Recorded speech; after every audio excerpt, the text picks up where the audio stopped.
Ladies and gentlemen, welcome everyone to the Hardcore FM podcast show. And that music means, of course, it's a long time. It means WrestleMania 35 preview show here tonight. And we are going to be talking, we're going to run down through the matches, what's going to happen tomorrow at WrestleMania today. And also a possibility of a couple of return legends to the business. So, and also, ladies and gentlemen, my co-star will be dropping in shortly, of course. Rock Chick, Roshan will be here. So that will be good to run down the matches for the WrestleMania preview show. So let's get into the swing of things, ladies and gentlemen. Let's get into business. We are going to start, of course, not obviously, this is not going to exactly happen in a row, but we are going to start with Brock Lesnar versus Seth Rollins for the Universal Championship match. Brock Lesnar, of course, has gone in as champion. Who is going to win? Well, you know, with the last couple of WrestleManias, to be honest, I think Brock Lesnar is going to actually retain. But then there's speculations of Seth Rollins is going to win. Apparently, Brock Lesnar could be fired. We'll wait and see. But I am going with Brock Lesnar to retain his title. You know, I know he has a UFC match coming up in June, I think it is. But I will go with Brock Lesnar on this.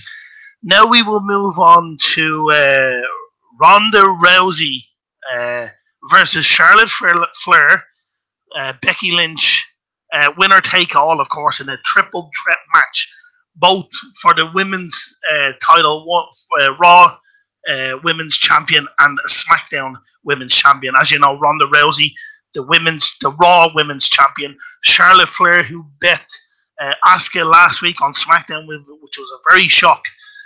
She is the SmackDown champion, the winner take all.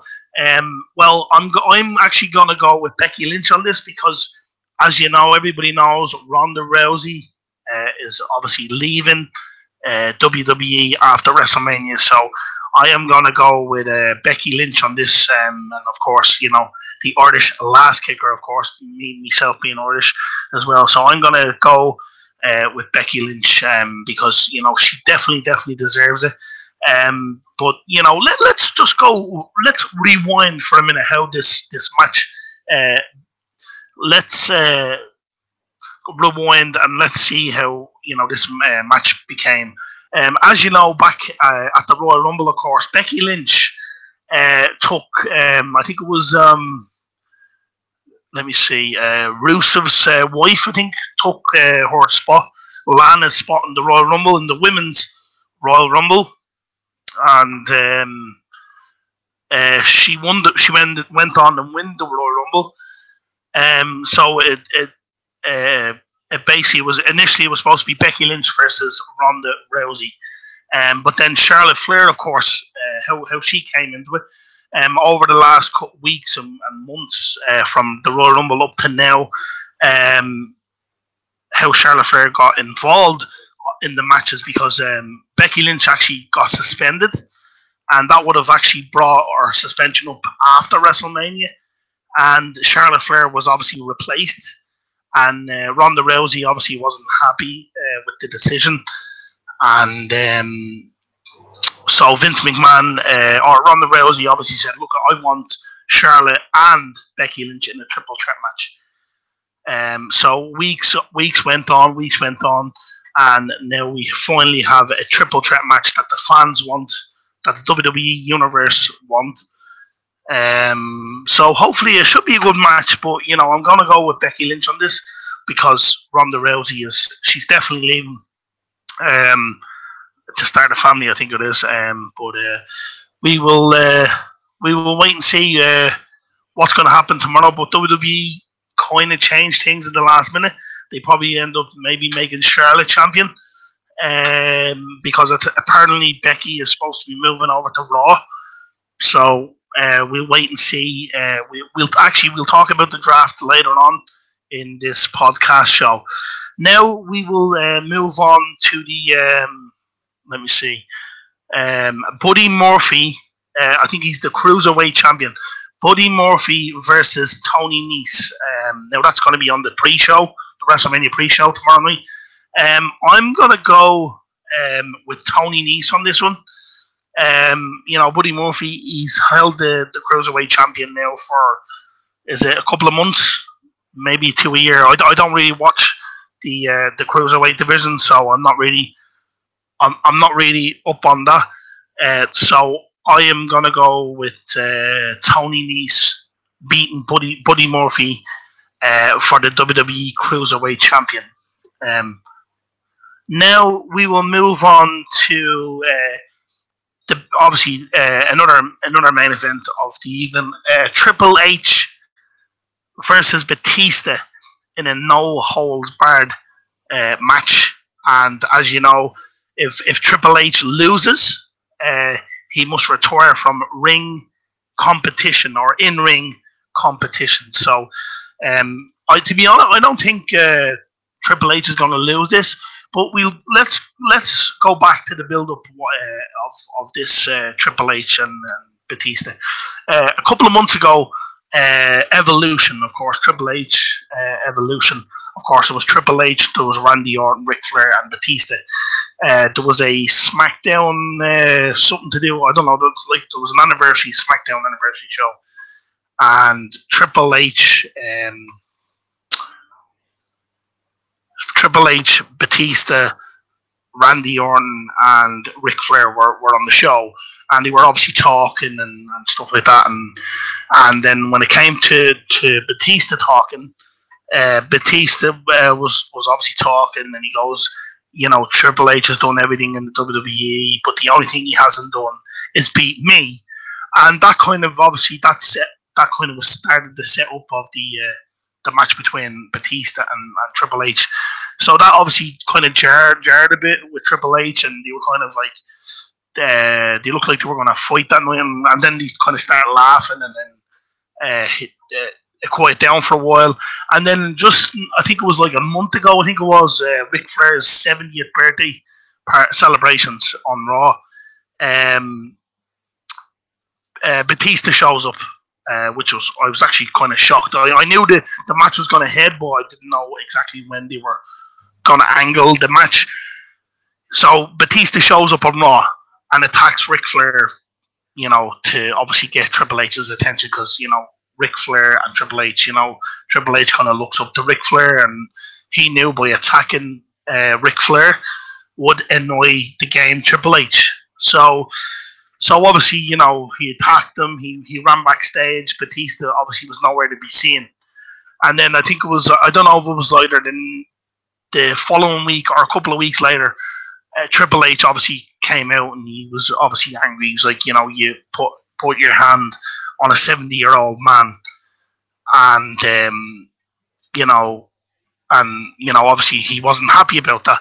So then I think it was Batista showed up on, I think it was not last week, the week before, saying, look, Triple H and Batista were on the same show. The Triple H was in the ring. Triple H was like, look, I'm calling you out, Dave.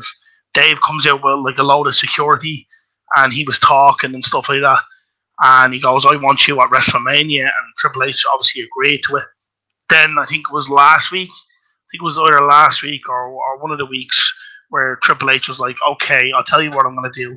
I'm not going to show up. Batista said he wasn't going to show up to WrestleMania unless Triple H puts his career on line. And that's how we have Triple H versus Batista, no holds barred.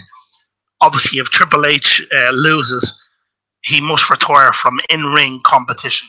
To be honest, I don't think, because Batista has beaten Triple H in the past, I think Triple H is going to obviously beat Batista.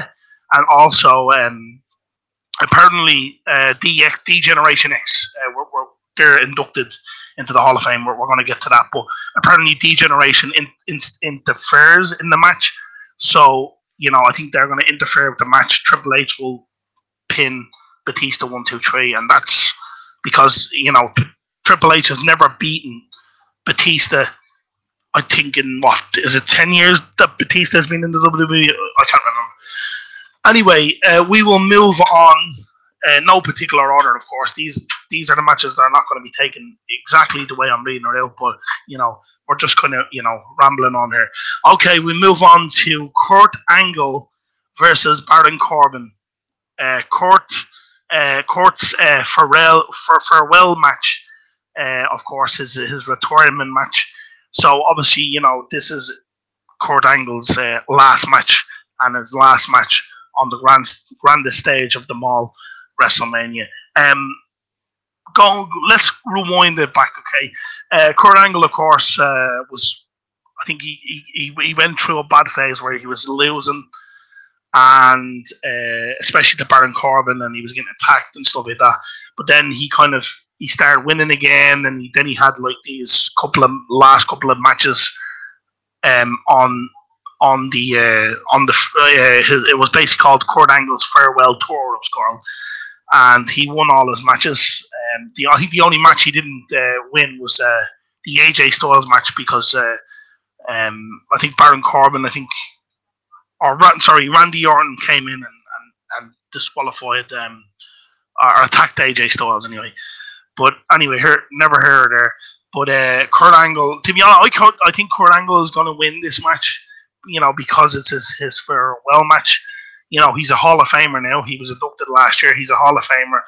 He's winding down now. He's getting old. He's having, I think, like problems with his trying to walk and movement and stuff because he did have a couple of neck surgeries over the years. So I think it's time for him to probably step down now. Not necessarily he will step down from in-ring competition. He could probably go to AEW. He could sign for them. He could maybe go back to Impact. I don't know. But to be honest, I think maybe Kurt Angle should maybe just step aside and just wind down and focus on his family and stuff like that. But to be honest, I'm gonna go with Kurt Angle on this to beat Baron, because who the hell is Baron Corbin? Baron Corbin is nobody, But no, I think because it's his final match, I can't see WWE letting them lose to Baron Corbin, especially Baron Corbin. If it was maybe the Undertaker or something, he'd say okay, it'd be a tough match, but I can't see WWE letting them go out on a lose to Baron Corbin. Okay, we will move on to the Shane McMahon versus The Miz Falls Count Anywhere. Okay, we'll go back how this match became. Back at the I think it was the Royal Rumble, The Miz and Shane McMahon were tag team partners, and they won the SmackDown Tag Team Champions. And then I think they lost to the Usos. I can't remember what pay-per-view it was after that, but they lost, and then I think they had another opportunity to win the tag team titles back at the last pay-per-view. I can't remember what pay-per-view it was. If anybody can tell me, please let me know. But I think it was the last pay-per-view. I think it was like Extreme Rules or something. I can't remember. And so after the match, the Usos retained their titles. So after the match, Shane McMahon was like cheering and with The Miz, and then The Miz goes to his dad and celebrates with his dad. And then, it was coming. To be honest, I thought Shane McMahon was going to attack The Miz the last pay-per-view. I was wrong. I knew it was coming. That Shane was going to go turn heel. But anyway, they're celebrating with The Miz's dad. And then as The Miz was walking back, Shane decides to attack The Miz. This is, that's where it goes pear-shaped. And then he decides to not attack his father. He puts his hands on his father. And obviously, this is how this match became Shane McMahon versus The Miz. To be honest, I think we're talking about a McMahon here. He could probably screw the Miz over. To be honest, I think the Miz will actually win. Will actually beat Shane McMahon. And I'll tell you the reason why is because I think the Miz's father will actually interfere in the match and attack Shane for obviously putting his hands on the Miz and putting his hands on himself and costing Shane McMahon the match. And then apparently we're going to go in. We're going to go into the draft. Apparently, then the Miz is going to move on to Raw. But we'll get on to the Hall of Fame and we'll get on to the draft in a little bit. We'll move on. AJ Styles versus Randy Orton. Who's going to win? It's a tough match. It's a tough match. Randy Orton, he's the eight-pack predator, the Viper. He's a good wrestler. He's been around a long time. AJ Styles also, has been around. I know this is his fourth stint in the WWE, but he's been around a long time.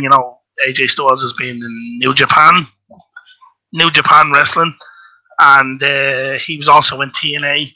I actually followed AJ Styles when he was in TNA, not necessarily New Japan, but TNA. And, he done everything in TNA. I think he was the X Division champion. He was the heavyweight champion.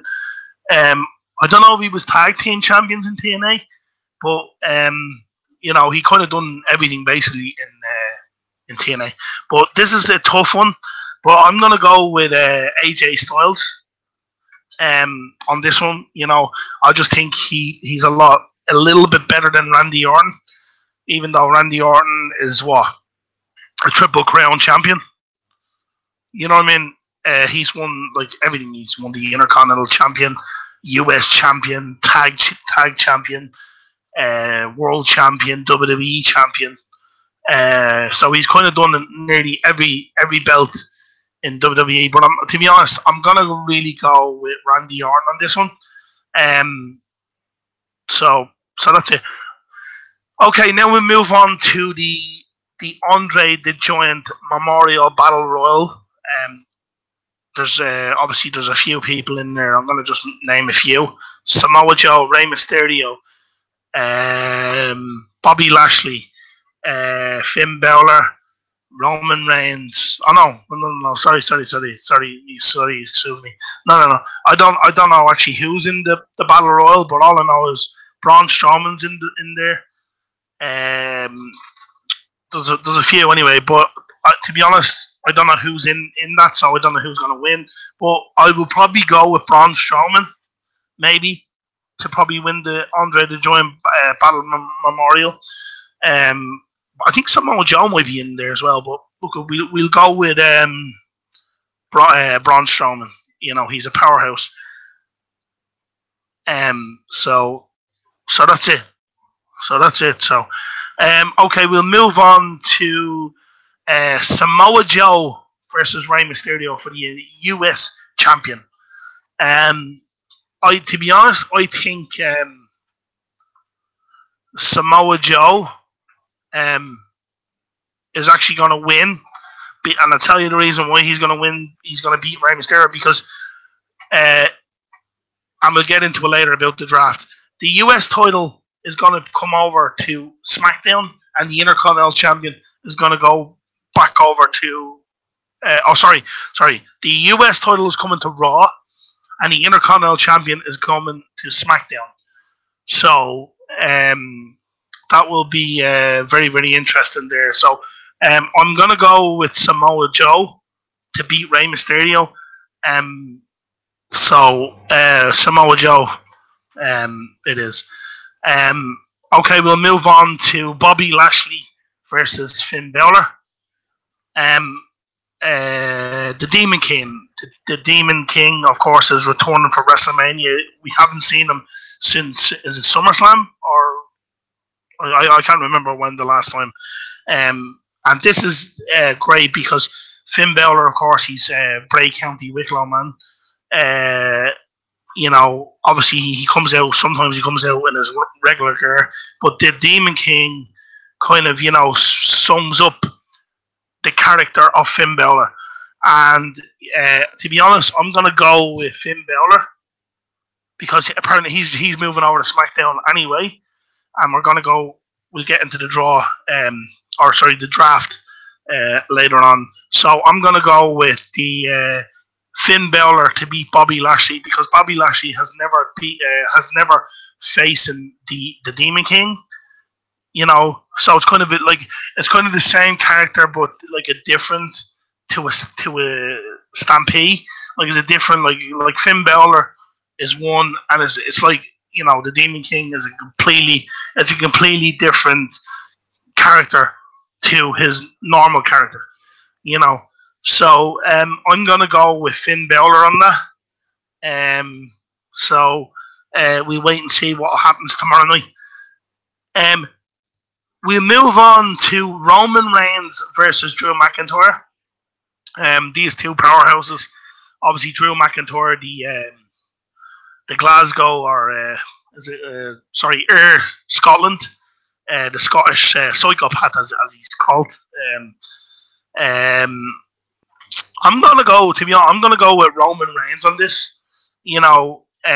Because don't get me wrong, Drew McIntyre is a fantastic wrestler. I've seen him.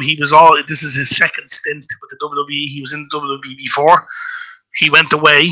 I don't know if he went to Japan, but I know he definitely wrestled in TNA. And how much of his persona has changed over the years compared to when he was forced in the WWE. To obviously now, I remember, obviously he wasn't as butch as he is now. But I'm gonna go with sorry, Colin, if you're listening, but I'm gonna go with Roman Reigns. Because I think Roman Reigns is a much better wrestler than Drew McIntyre. So, Colin, if you're listening, sorry about that, bro. You know what I mean? Okay, we'll move on to the Bayley and Sasha Banks, the Hug and Banks connection. Is that right? Is that what they're called?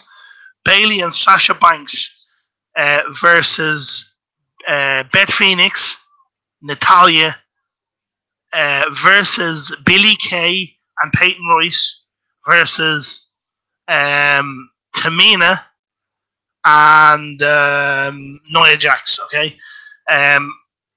To be honest, since anything can happen. Nia Jax and Tamina, great. Two of them are great powerhouses. But to be honest, with the Hall of Fame and Natalya's dad getting inducted into the Hall of Fame this year, I'm gonna go with Beth Phoenix and Natalya because Beth Phoenix has stepped out of retirement, and I don't know how long she's going to be stepping out from retirement for, but I'm going to go with Beth Phoenix and Natalya to win the women's tag. This is actually for the WWE Women's Tag Team Champions. So I'm going to go with these. I don't think Billie Kay and Peyton Royce are yet championship material, but I'm going to go with Beth Phoenix and Natalya. So sorry, Bayley and Sasha, and sorry, Nia Jax and Tamina. But definitely Peyton Royce and Billie Kay. To be honest, I'll be surprised if they put the champions on Billie Kay and Peyton Royce. If they do, well, because WWE have, they do everything the last minute type of thing. They make changes even last second. People don't know about it, so that's WWE for you. Okay, we will move on to the WWE Championship. Now there's an awful lot to talk about this because over the last few weeks, Daniel Bryan going in as champion, of course, versus Kofi Kingston. Now, this has been going back and forth ever since Kofi Kingston. This gauntlet match. He absolutely doing fantastic. He lasted I think it was an hour in the gauntlet match, and people were like, you know, Kofi deserves a title shot. Kofi deserves. He also was in the Elimination Chamber. I think it was him and Daniel Bryan, and he was unlucky to actually not walk out of the Elimination Chamber, WWE Champion. So anyway, he went into the Gauntlet match, done fantastic in the Gauntlet match, beat nearly everybody, I think. Then, of course, you know, Vince McMahon being, you know, we're talking about a McMahon here, you know, screwing everybody around. You know, he's like, oh, you're not worthy to be champion. So Vince McMahon put him in another match, and he basically bet everybody in that match, bar Daniel Bryan. And then the following week on SmackDown, so this was kind of coming up to WrestleMania, if the New Day, which was I can't remember, Big E and Xavier Woods beat the tag gauntlet, Kofi Kingston gets a title shot. So finally they beat the gauntlet match, and Kofi Kingston finally gets his opportunity. Now, the problem is, now my prediction on this match is, to be honest, I think Kofi Kingston deserves to be WWE champion, but that's not gonna. This is what's gonna happen here. This is a spoiler here. Okay, a spoiler alert here. What's happening is, okay, Kofi Kingston is gonna beat Daniel Bryan 1, 2, 3. Vince McMahon is gonna come out and say, "Oh, by the way, I forgot to tell you, this is a 2 out of 3 falls." So there we go. So Kofi Kingston once again gets screwed. Daniel Bryan beats Kofi Kingston over the 2 matches, and Kofi. But to be honest, I think WWE should put the belt on Kofi. All the stuff he's done over the last couple of weeks, couple of months. He's been in the business 11 years, and he hasn't got one. I know he's been a Intercontinental Champion, US Champion, tag belts. You know, but come on, give the chap. You know, that's what when the McMahons came back and took over the show and said, "Oh, we're going to listen to the fans." Listen to the fans, you know, because that's going to make you money, Vince. But neither here nor there. He's not going to listen to me anyway. I'm just a normal person. But you know, I'm going to go with Daniel Bryan on this one, even though Kofi Kingston deserves to be champion. Now, I don't know if Kofi Kingston will get another rematch at the whatever pay-per-view is next or something. I don't know what's going to happen. But I don't know we'll wait and see anyway. But I personally would like to see Kofi Kingston winning the WWE champion. But that's the spoiler. That's what's going to happen, guys, tomorrow night. So don't be disappointed if Kofi beats Daniel Bryan, and then everybody's all excited, and Vince McMahon comes out, his music hits, and say, "Oh, by the way, I forgot, it's a 2 out of 3 falls." So don't be upset at me because I gave away the pay-per-view, because that's what I believe is going to happen. Right, okay, we will move on to the now I don't know who's in the women's battle royal. I honestly haven't got a clue, so we will skip that, and we will go on to Jimmy and Jay Uso versus Ricochet versus Aleister Black versus Cesaro and Sheamus versus Shinsuke Nakamura and Rusev in a fatal 4-way match for the SmackDown Tag Team Champions. To be honest, I'm gonna go. Let me see. I'm gonna probably go that the Usos are gonna retain their titles, but I would like to see Ricochet and Aleister Black becoming the Tag Team Champions, because they deserve it. You know, they're leaving TNA, or not TNA. They're leaving NXT now, so they're coming onto the main roster. But I don't think they are, because I think they're going to be split up in the draft over the next week or so when the draft happens. No, I'm going to go with the Usos are going to retain their titles. Okay. We will move on to Okay, I want to. Okay, we're kind of out of the matches now. I want to move on to obviously what's happening. Okay. Now the WWE Draft. Okay, which happens the night after WrestleMania, the first Monday after WrestleMania. Okay. As you know, the US Championship is on SmackDown at the moment. That's coming over to Raw.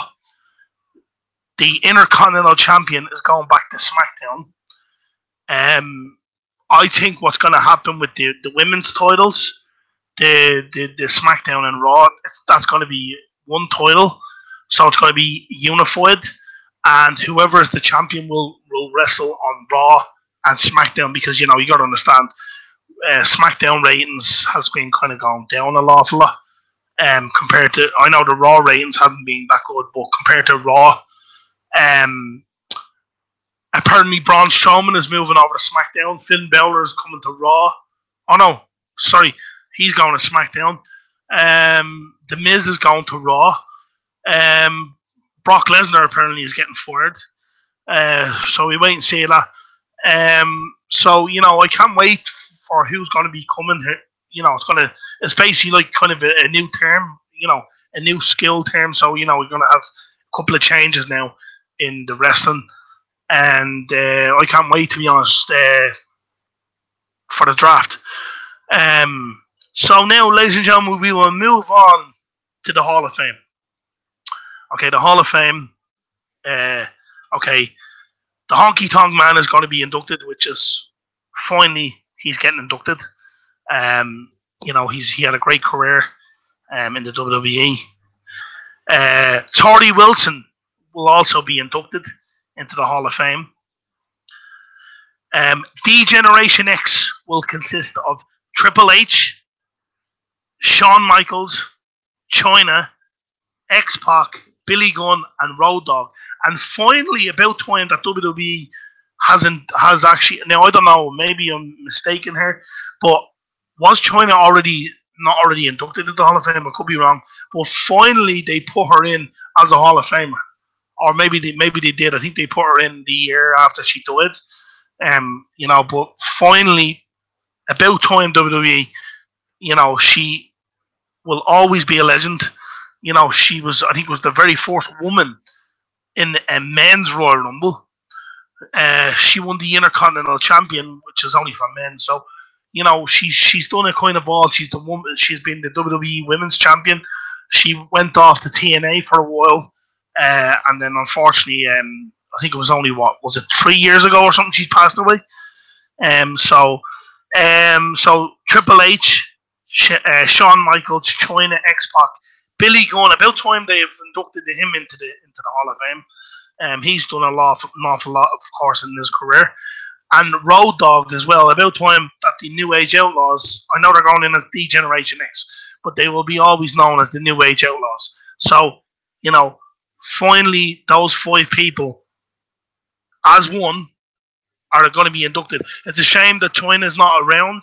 She's not alive to be there, which is a shame. So, we'll crack on. Harlem Heat is also going. Now, I don't know if I'm leaving anybody out here, but Harlem Heat, which consists of Booker T and Stevie Ray. Now, if everybody knows the WCW days, I watch WCW days. Booker T and Stevie Ray, his brother, both of them were called Harlem Heat back in the WCW days. I don't think they ever wrestled in the WWE. Booker T came to the WWE. I don't think Harlem Heat, as a tag team, I don't think they've ever wrestled in WWE. So Harlem Heat, of course, stands out to me as basically the best WCW tag team when WCW was alive. But then Booker T obviously went solo. He went on. He won a couple of world champions. Booker T won the King of the Ring. Booker T is also a Hall of Famer. So this is going to be his second Hall of Fame ring. So congratulations to Booker T and his brother Stevie Ray. And the Hall of Fame, of course, tonight. I'll probably watch it. We'll see. Okay, we'll move on to the last but not least. Okay, Now, I was obviously kind of delighted, but kind of sad in a way. The Hart Foundation have been inducted into the Hall of Fame this season, this year. It's this season, this year. Okay, and that only consists of 2 people. Okay, now I remember the original Hart Foundation. It was Bret Hart and Jim the Anvil Neidhart. Okay, okay, fair enough. But the real Hart Foundation, as the years went on, was Bret Hart, Jim the Anvil Neidhart, Brian Pillman, the British Bulldog, and Owen Hart. Okay, now unfortunately, Owen obviously he can't be inducted on his own, but I think the WWE should have inducted those 5 members, not just Jimmy Hart, not Jimmy Hart, not just Bret Hart and Jim the Anvil Neidhart, who tragically passed away last year, unfortunately. They should have put in, but now there's obviously a legal battle going on with WWE and Owen's wife, so it's, it's a bit, I'm not going to really get into it because it's a messy subject, but there's a legal battle. WWE already paid Owen Hart's wife already in compensation, but, Martha, I'm sure she's not listening, but Martha, if you're listening, it's not going to bring your husband back, unfortunately. I am sorry for your loss. I understand. Owen, he was a father too. His kids, they lost a father. Understandable. But why not just, without just putting Bret and Jim, put the whole members of the Hart Foundation in, especially Owen Hart. This is the only way we're going to be able to get Owen in the Hall of Fame, because it ain't going to happen unless Martha decides to die tomorrow. I don't know if the kids want to put Owen, their father, in, but I'm happy. Don't get me wrong, I'm happy for Bret Hart because he's going to be a 2-time Hall of Famer. Happy for Jim. Happy for Natalia, of course, the daughter, of course, of Jim the Anvil Neidhart, who passed away last year. But come on, put Owen, Pillman, and Bulldog in with you. God, now I don't know what's going to happen tonight. I don't know if Bret will mention Owen as a faction, or as a fivesome, as a faction. I hope he does, because at least then we will know that Owen will be in the right place that he deserves. He deserves to be in the Hall of Fame. 100% deserves to be in the Hall of Fame. So tonight, of course, Hall of Fame will come to you, of course, Irish time, 12 o'clock tonight. I might take a watch of it. We'll see what happens. Okay, I just want to move on to one little more thing. Of course, I forgot to mention in the actual WrestleMania match, 4 legends apparently are going to make make WrestleMania. Okay, the Stone Cold Steve Austin and The Rock are going to do a little kind of a skit, and then they're going to go back and forth, and then everybody thinks, oh, they're going to fight, and then what's going to happen is they're going to actually hug each other. Okay, so Austin and The Rock is scheduled to be at WrestleMania. So that's going to be fantastic. If The Rock and Austin is going to be there, that's absolutely going to be fantastic. And also breaking news, of course, because The Undertaker will be in New York City this weekend, and apparently he's going to be he's definitely going to be in New York. But the spoiler is apparently The Undertaker is going to have one more match, because if you remember last year, The Undertaker wasn't actually scheduled to wrestle, and he wrestled John Cena. He's going to wrestle John Cena again, and I don't know what's going to happen if John Cena is going to beat him, and then he's going to officially retire. So that's what's going to go down. It'd be amazing if the Undertaker, because it's what Undertaker has been at the last couple of WrestleManias, 11 WrestleManias in a row. So it'd be kind of a dampener if the Undertaker does not show up at WrestleMania. Because when WrestleMania comes around, you don't just think of WrestleMania. You think of like the Undertaker. I know the streak is gone, but well, that's what's going to happen anyway. The Undertaker will be in New York tomorrow night. I don't know if he's going to be just backstage. He was actually backstage at Raw last week, apparently, I was told. So we'll wait and see if Undertaker is going to have his final match against John Cena. I don't know if John Cena is going to beat him. John Cena apparently is scheduled to be at WrestleMania, but I don't know what's going to happen. But we will have to wait and see. So that's kind of breaking news. That The Rock and Austin are going to have a kind of a face-to-face thing, and then Undertaker apparently is going to be fighting John Cena. So we will wait and see what's going to happen tomorrow night, and I'm obviously getting excited to getting ready for it. And that's been our pre-show. And ladies and gentlemen, if you've been listening, thank you very much for this. Obviously, this time I don't mind this time at all. But please, if you can, subscribe to my channel. I haven't done this in a long time, so I'm a bit kind of rusty. It's been 2 years since I've done this, the podcast shows, but I will try and maybe try and do more new videos. We'll see how my schedule is. But please, ladies and gentlemen, subscribe, and thank you very much for listening to the show. And give us a couple of thumbs up if you can. I'll appreciate it. And turn on your notifications, guys. Thank you very much. This has been the Hardcore FM WrestleMania pre-show. Please enjoy the WrestleMania tomorrow night. And I am out of here. See you guys.